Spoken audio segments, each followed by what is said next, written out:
All right. What's good, YouTube? Welcome back. We're here for another episode. Thank you so much for the comments I received in the previous episode.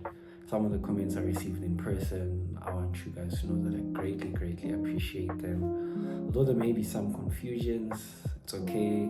Whoever hasn't catch up will catch along eventually. Today's video is going to be about focus, right? I want to talk about focus. Sorry, I just fell. Okay, so as always, I have my notepad with me and I have stuff that I've jotted down that I want us to go through. And under focus, the first thing I want us to go through is external validation. You need to stop caring about what other people think of you, and you need to stop caring about being liked. You need to understand that in this world, if you're pursuing your dreams and you're focusing on yourself, you can't really care much about what the next person says, because they may not see the vision, they do not know what your intentions are. So if you're going to be caring about what they say and being out there seeking their validation per se, then you're not going to go nowhere, because it means whatever you're doing, you're not doing it for yourself, but for attention and basically the next person, right? And another thing is an external validation. You need to learn to do things alone and not feel bad about it or anything like that. Learn to do it scared, do it alone, and do it afraid. That's one thing. I've never struggled with that, fortunately. I've never struggled with doing things alone, because for most of my life I've been alone, literally, in the most literal sense. So you need to learn to do things alone and not be bothered by the fact that you're doing things alone. Yes, having a community is great, but what happens when they're not around? You need to learn to do things alone. And then the next thing that I want to touch on is fellowship and community. Basically, community is as important. Now, it may sound contradictory based on what I just said, but trust me, it's not.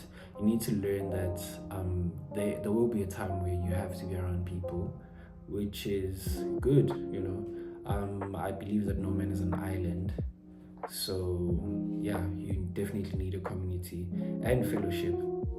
But your community, it needs to be a community that will build you, a community with aligned values, a community with aligned goals. And yeah, and then the next one under that, actually the next thing is, what's this? Service.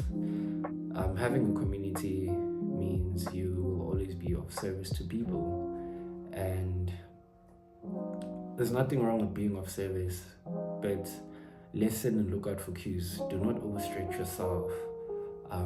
Sometimes it is good to overstretch yourself. Be reliable. Nothing sucks like a person who's not reliable. Be reliable, be dependable, but don't confuse that with always being around, because then people will take you for granted. It's the last thing you want, because it'll make you eventually hate being around those people and eventually yourself, right? And then the next thing is micro-focus. Micro-focus in what sense? If something is important, extremely important, do it now. Do it now. I come across a lot of people who have zero sense of agency, and that is problematic, because it becomes hard to rely on a person who's like that, first of all, and two, no one's gonna work with you if you have no sense of agency. So it is important to have micro focus and the mindset of doing it now. Don't save things for later. Procrastination is the thief of time, is the thief of all great things, basically. And then the next one is active listening. Cannot stress this enough. don't listen to respond. I used to be a person who listens to respond, and it never worked in my favor most of the times because, first of all, I was responding with emotions and with a lack of understanding. So you need to be a person who listens to understand and not to respond. So listen to understand. You may not be agreeing with whatever you're being told or whatever is being said to you, but it's very important that you listen and understand what is being said to you, and then only then can you respond. And another thing is, there's nothing wrong with delaying a response. This year I've been so intentional about delaying my responses, right? And that also again sounds contradictory to what I just said in terms of having a do it now mindset. But there's nothing wrong with telling a person that say person A tells me that they are tired for whatever reason, ABC. There's nothing wrong with telling them that I understand, that's the do it now matter. And then only later you can come back to comments, probably to tell them, hey, you told me you're tired, and I heard you. Did you try probably ABC, or you're probably tired because of ABC, right? And yeah, you need to listen like your life depends on it.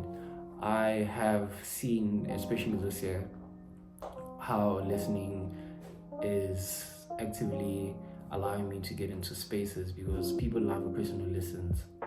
And it's not about literally like being loved or anything like that, but a person who listens is more likely to do the most. Also, it allows room for small error, because if you listen and you listen like your life depends on it, it's hard to miss the minor details because you're listening, literally. The next one is, I'm trying to speed this up because based on the comments I received on the previous video, one of the comments was the video is too lengthy, and I understand and I totally agree because of whatever reason. And let's get back to it. And then visual cues.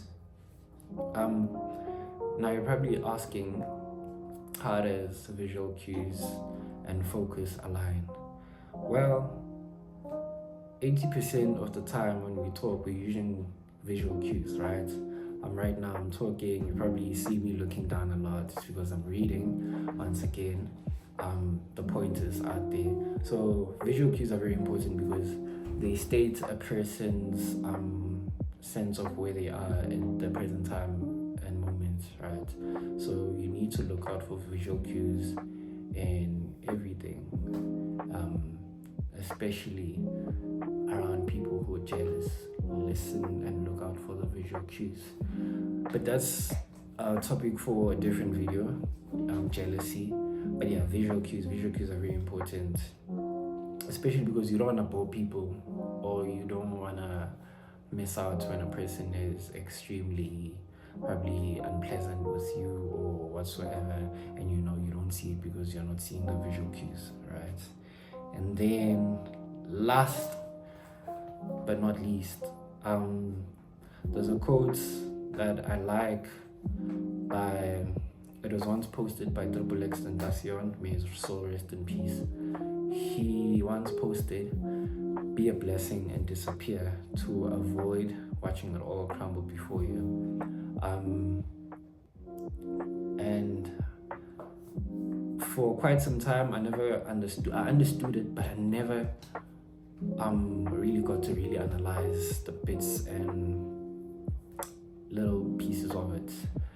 But by being a blessing and disappear, it basically means don't extend your stay in places, especially in places where you're not appreciated, most especially in places where you're not appreciated.